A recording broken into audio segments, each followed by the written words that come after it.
पूजा हमेशा भावना की चीज है। जय माँ कामाख्या। आप सभी भक्तों को नवरात्रा की हार्दिक शुभकामनाएं। जगत जननी माँ जगदम्बा आप सभी में शांति बनाए रखें, यही हम आशा करते हैं। देखिए, पूजा आपने जैसा प्रश्न किया, ये दो बातें हैं। कोलाहल पूजा होना और एकांतवास दोनों दो चीजें हैं।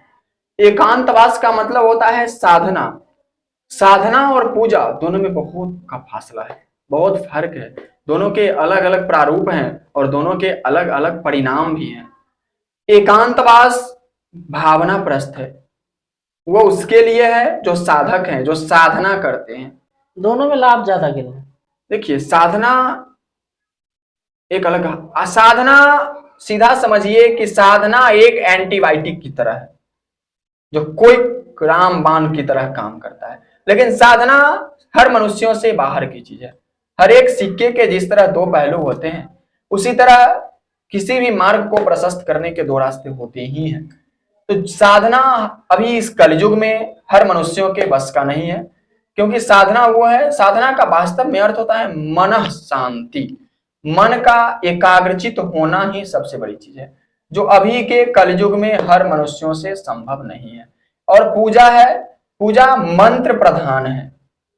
पूजा हमेशा भावना की चीज है और साधना एकांत बस है।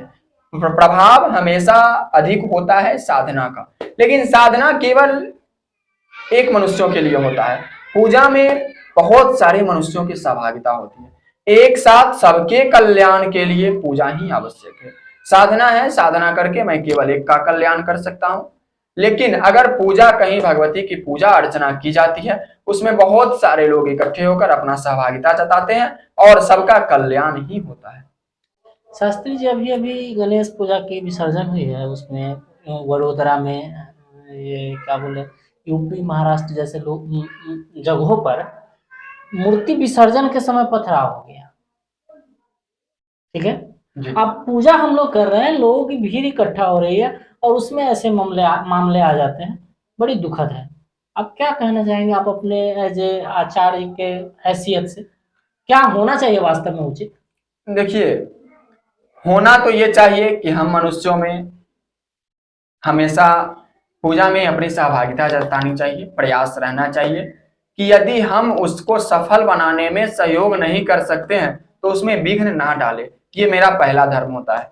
लेकिन आप एक बात अवश्य जानते होंगे कि सनातन में रामायण एक बहुत बड़ी चीज है, और रामायण में भी आया है कि जब राजा राम के यहाँ यज्ञ चल रहा था, महर्षि वशिष्ठ यज्ञ करवा रहे थे, विश्वामित्र यज्ञ करवा रहे थे, उस समय भी दो असुर वहां जाकर के उसमें विघ्न पैदा कर रहे थे, जिसके कारण ही महर्षि वशिष्ठ को, महर्षि क्या विश्वामित्र को राम जी को दशरथ के यहाँ से ले जाना पड़ा। ठीक इसी तरह अभी भी कुछ ऐसे राक्षस हैं जो इस तरह से विघ्न उत्पन्न करते हैं, लेकिन ये हमारे समझ से अच्छी बात नहीं है।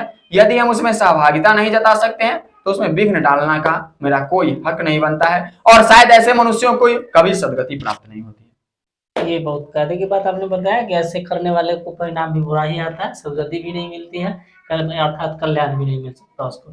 धन्यवाद, वर्ल्ड को आपने समय दिया इसके लिए कोटि कोटि धन्यवाद। साधना। जय माँ कामाख्या।